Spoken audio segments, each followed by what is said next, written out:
Afternoon. I'll start with a nice simple one for you. So, given that the World Health Organization and IARC now have produced multiple monographs talking about the various carcinogenic, either whether it's our profession, shift work, diesel particulates, PFAS, etc., are just going on and on. When, and I think John Lord touched on it earlier on about silo working, when do you think the science is now going to catch up and consider all of the monographs over the course of a 30-year career of a firefighter to actually give us what the compounding effects of each and every individual monograph is actually affecting the firefighter in their daily role? Nice and easy one. They should get easier from here. I can try to start that. Well, I know, when the way IARC reviews things, they don't always come back and re-review, and so a lot of times it's sort of like it has to be brought back up. But I think you're right. I mean, even that first monograph was, like you said, with shift work, and I don't think there was enough probably attention put on that those two were also together. But yeah, I do think it should be looked at, because we look at the chemical exposures, we look at the particulates, all the different things, and it's almost like you could take and say, here's all the chemical exposure pieces that are contributing, but then all of the other lifestyle factors, the shift work, the stress that they're under, all these different types of things. And so it definitely should be looked at. I don't even know if they have a mechanism to be able to combine all of those. Could be something, yeah. So I was one of the individuals.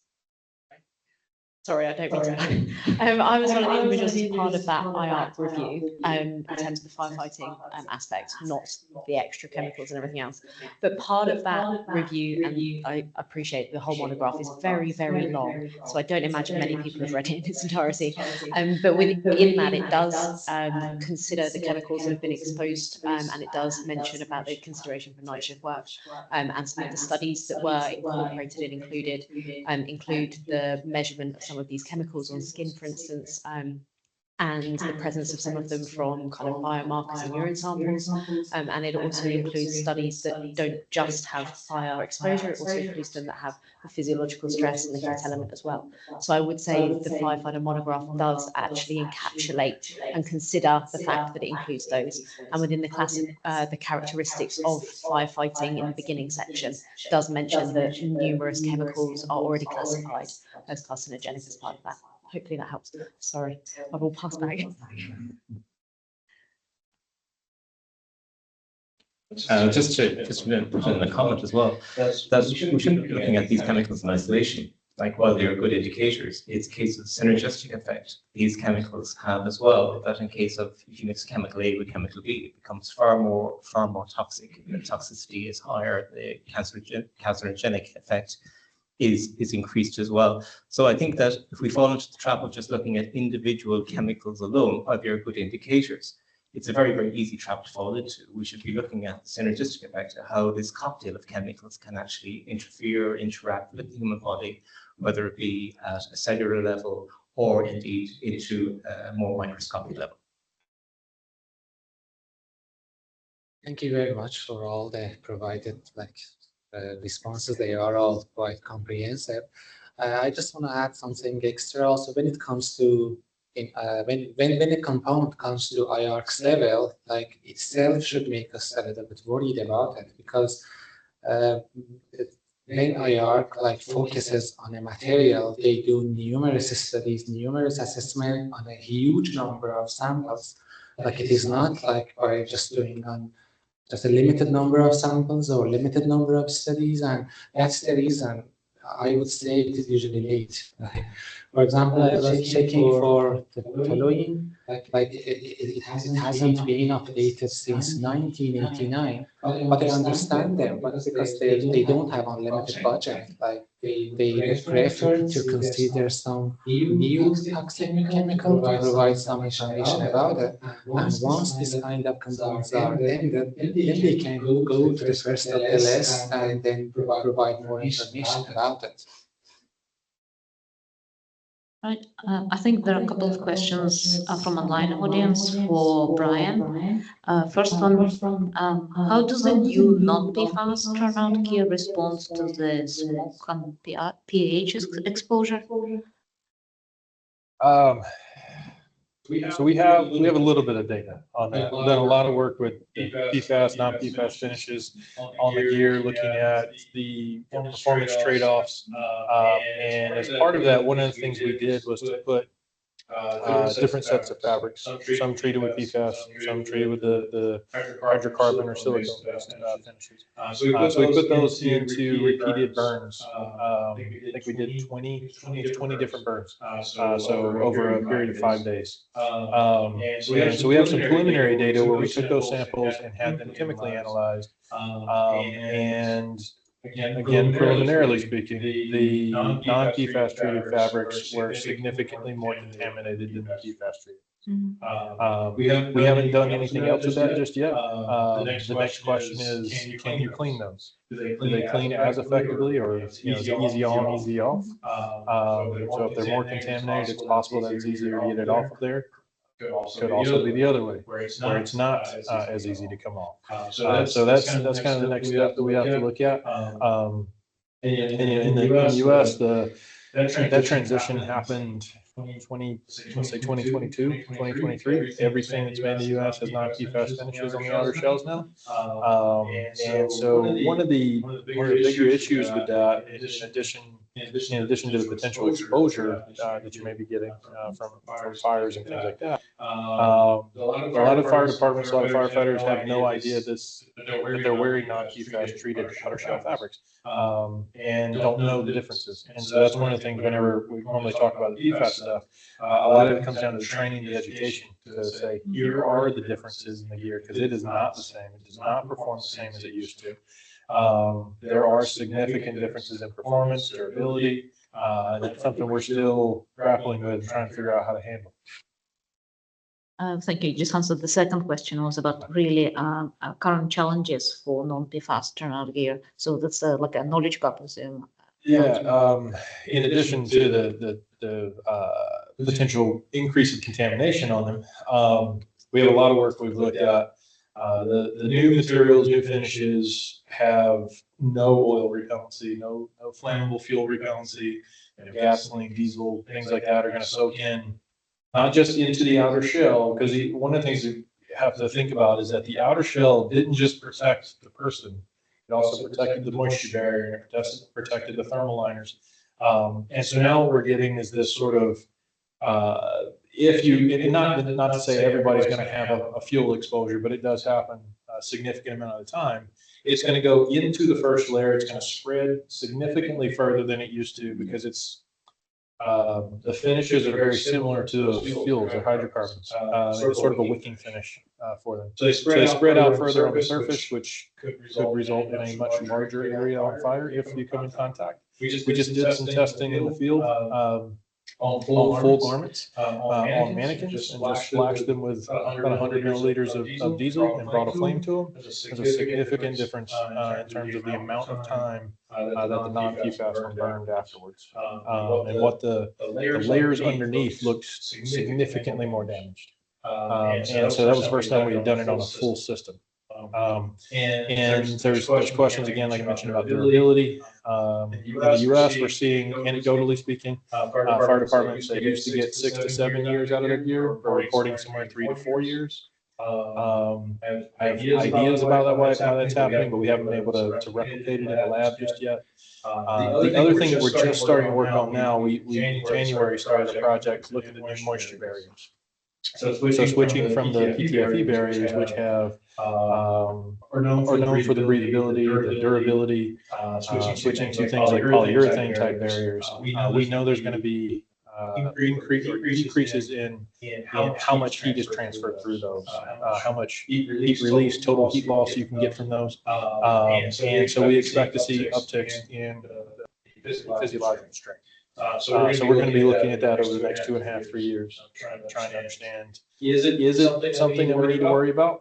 And also how do we acclimate and train firefighters to be ready for it? Can I also add something? question. I got Brian to greet first before I come to you. Ahmed, regarding the testing methodology, he said passed and he said not. Is it based on repeatability or just one testing?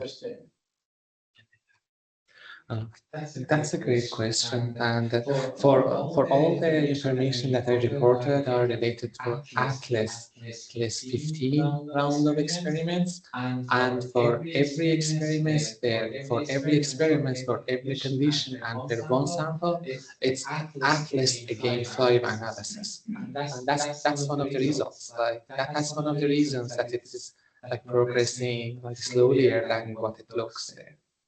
Thank you, Ahmed. Question to Brian. A technical question is not regarding the what you call the wide land, the testing you conducted in the lab. Did you consider the atmospheric level? Yeah, so the lab testing where we have the head form is in a controlled environmental chamber. So we can set the temperature, the humidity, and we do know we kept it at a consistent level, but we can go back and we can change that. We know from the human subject trials, we did those, like I said, about a year ago. And so right around the April, May timeframe in Raleigh, we start to get the rise in humidity. And so every day the subjects went out with an N95 filtering face piece respirator first, just to kind of set as the bar. We wanted to rate everything next to that one. And so they went out on the hike wearing that. Many times, most days, they were completely fine. We had one day where the humidity was a lot higher in the morning and they couldn't finish. They had to take it off multiple times because as soon as it got damp with the moisture, it was just completely unbreathable. So it's definitely a big factor. Another technical question. You mentioned 100 minute exposure. Is it from a standard or your own choice? No, that was just how much we could get done in a day, trying to do multiple burns. I think they wanted to rotate the 3 head forms, so they wanted to actually just have a consistent amount of time. And so using the small scale apparatus, trying to burn for 100 minutes was they had to kind of stay on it, keep adding things to it. The subsequent day we were burning batteries, so there's a lot going on. Another technical questions. Do you think the size of the human being could make the difference in the data you have? If you take one, let's say, 5 service, 1 meter 60, you could manage compartmentation fire, longer duration than someone, let's say, over 6 feet. I know we've had some conversations in terms of like the physiological strain. And things like that, so the project that I mentioned that we just started, we have Dr. Caroline Smith from Appalachian State University who's handling all our physiological pieces. I know we were talking to her previously about like trying to compare, I think at the time we were talking about male and female firefighters, the work exertion. And so I don't want to speak too much on it because it's outside of my area, but we were just talking about how it's difficult to really compare. And so, it's not necessarily that you're having more or less workload or things like that, depending on what they were doing. Yeah, so it's a little difficult. Because all over the world, you got Chinese, sorry, jumping. Yeah, Australian, big bodies, China, Hong Kong, small bodies. So that could be the difference between. Human height has got an effect on that. Yeah, when we look at any of the studies, we always one of the things we go to first is how we typically don't have females represented, and then you look at other minority groups, and even with the respirator testing that we did early on for face masks, the head form is based off of a 50 percentile European population.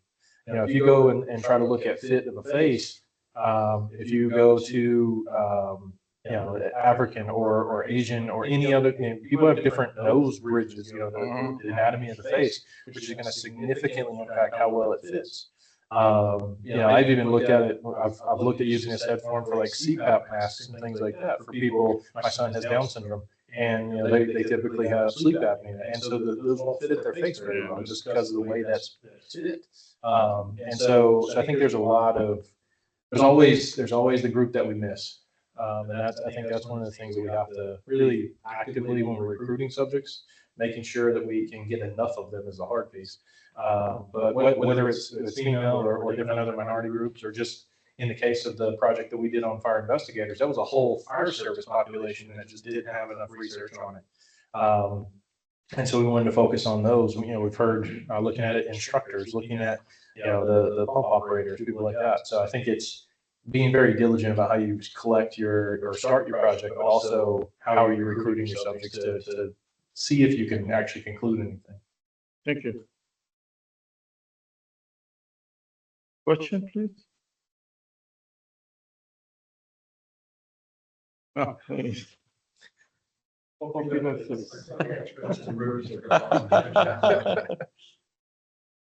So it's sticking with the PFAS conversation and moving away sort of from the turnout gear to how it's affected firefighters.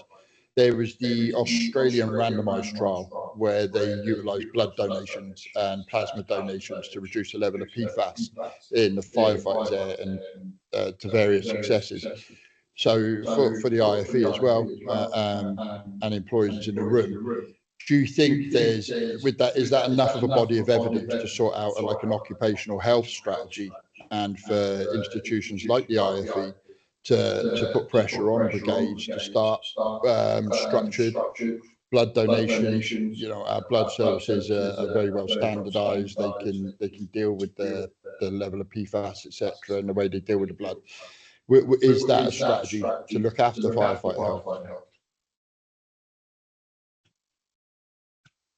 Okay, that's a lot to unpack, particularly in relation to blood donations and so on. I don't know whether or not that will be advisable. Bearing in mind, I accept the fact that it's Australian practice, but whether IFE will be advocates for that, I think it would more or less come, I'd say, from the unions representing firefighters in the UK and elsewhere, and equally will be driven at legislative level by the National Association of Chiefs. I don't think IFE will be in that space, because we will be looking at a more broader base or a broader overview of public policy, fire engineering, as well as fire safety. So that would be quite a specific area to actually go down. But I will say that we were discussing this over lunch, myself and my colleagues, and former colleagues, and just bearing in mind what John had said in his talk about the whole issue around cancer and the prevalence of cancer and so on and so on. I think that IFE is well positioned to be an advocate, to actually look at a more comprehensive response to this, not just from a fire perspective, but from the various professionals that are involved in dealing with the aftermath of fire, whether it be the police service, whether it be the ambulance service, local authority workers who will be involved in probably boarding up houses, as well as undertakers. All of these people, and the whole way myself and John were discussing it over lunch, the thin edge of the wedge, you start at the very, very top level with the first responders and working its way down then to members that are in the community and workers that we work with on a daily basis that will be affected. So we should be looking at making representation. Perhaps in Ireland, what we could do is, examine the role of opening up discussion with the various principal response agencies and the local authorities to make representation to perhaps the Health and Safety Authority to investigate and advise note of general guidance that will be of benefit to the health of the first responders in an incident like that. And then if we were successful here within a domestic setting in Ireland, then we could use that template as a methodology to drive change. But getting back to the principal question, I think that no, it's not an area where the IFE interest will be best served, that it will be falling back to firefighters themselves to drive that initiative. The Chiefs organisation in the UK to promote it from a legislative platform, to get the various ministers of state to be involved to direct this national policy in England and Wales. So I'm familiar with that study, and it's been replicated twice now. Maybe not completely published yet, but the University of Arizona did another one looking at it. And then more recently in North Carolina, we have a branch of the National Firefighter Cancer Cohort Study, which is the main one's run out of the University of Arizona. So that ours is run out of Duke University with Dr. Heather Stapleton. They have recruited about 850 firefighters across the state in about a year and a half, and they measured their PFAS levels. And so by going through that, there's a number of things that they have now, because they've reported back about, let's say, 750 of them. One of the things is that they looked at anyone that said that they had donated blood or plasma. It correlates better with plasma donation, but I don't remember the exact number, but I want to say it was the people that indicated that they donated regularly or had donated had 50% less PFAS in their blood. And that's just looking at asking that one question and looking at the results you're giving back to them. I think when it comes to that, though, I mean, it seems like it's an effective process. It's been shown a couple of times. The bigger question is, we still can't answer the question, do firefighters have higher PFAS levels? And that is a very big thing. And so looking at just our local study in our state, like I said, with the 700 people, the good thing about North Carolina, good or bad, how you want to look at it, our state has significant PFAS contamination because of the traditional chemical manufacturing that's there, the textile manufacturing, military bases, fire training facilities across the state. Because of that, we have a huge investment, over $5 million, $50 million, sorry, from the state legislature has been put in to look at PFAS, not just in the fire service, but across the state. And so we also have a what's called a Superfund center on campus that's been looking at one particular population in the state where one of the chemical manufacturers was. So we have local people to compare to the firefighters that live in their same area, as opposed to just looking at a national average. And so when they look at that right now, this is lining up with almost every other study that comes out looking at actual PFAS levels in firefighters. The only two PFAS that they found elevated are PFHXS, so it's a 6-carbon sulfonated, and PFOS. I have tried, and I cannot trace those back to any gear finishes, any gear materials whatsoever. That doesn't mean they didn't come from there, but we're still looking to try to see, is there a link there? Those are absolutely traced back to the AFFF formulations. And as part of that whole study, they've also looked at all the volunteer departments on well water.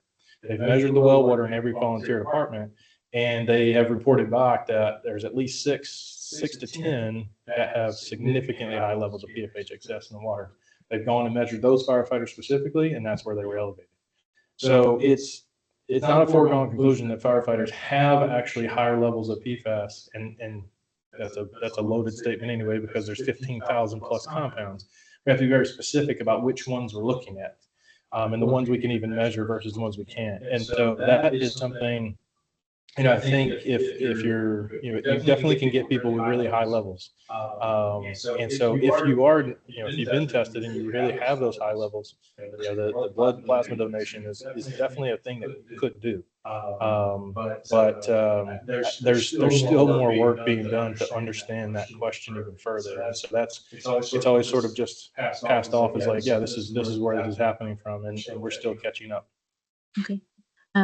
Sorry, guys, and I know that we need to go for a quick coffee break. And I know that Emily is leaving, and I have a couple of questions here for you, Emily. From Brad, did you look into any injuries from burns, and why not?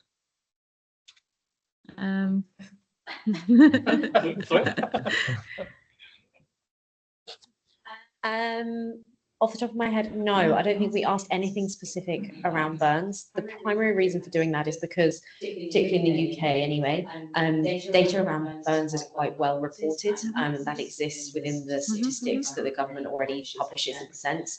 What we were really looking for was data that doesn't already exist in those places. So that was the reason. Okay, thank you. And just the final one, what would you say is the most important woman firefighter health research priority at this point in time?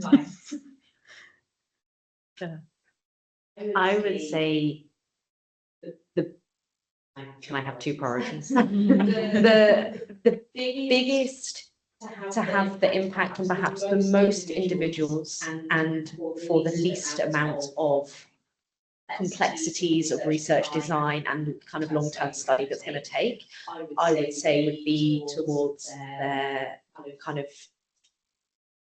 physical fitness. I would say it shouldn't take that much to do a project or to just initiate the support that already perhaps exists and actually implement it and see if the effectiveness of it from the support around fitness training, strength training, the different stages of life. That should be something that should be relatively easy, kind of within scope. And then I guess the second priority I would say moving forwards is I'm not including cancer in this because I think that is already underway. I think there are a lot of projects that are already incorporating female firefighters now. I think some of those are not being published yet, some are published now. I think that is moving forwards. I think really it's about sharing that information. I think for me, the fertility question is an issue that we know very, very little about. And I think it's an issue that impacts a lot of individuals, perhaps not as broadly as the general kind of health and wellbeing and fitness side of things, but those individuals that it is impacting is really impacting them in a large way, and it's impacting them from a wellbeing and a mental health perspective as well as a physical one. And so I think the studies related to that are likely to be much more complex, and it's a bit of a question to ask and move forward. But I think if we can even start in that direction any further than what there currently exists, I think that would be fabulous. Okay, thank you very much. Thank you all. Thank you, speakers. I suggest we have a quick coffee break for 15 minutes. Any other burning issues, we will be happy to close. All right. Thank you.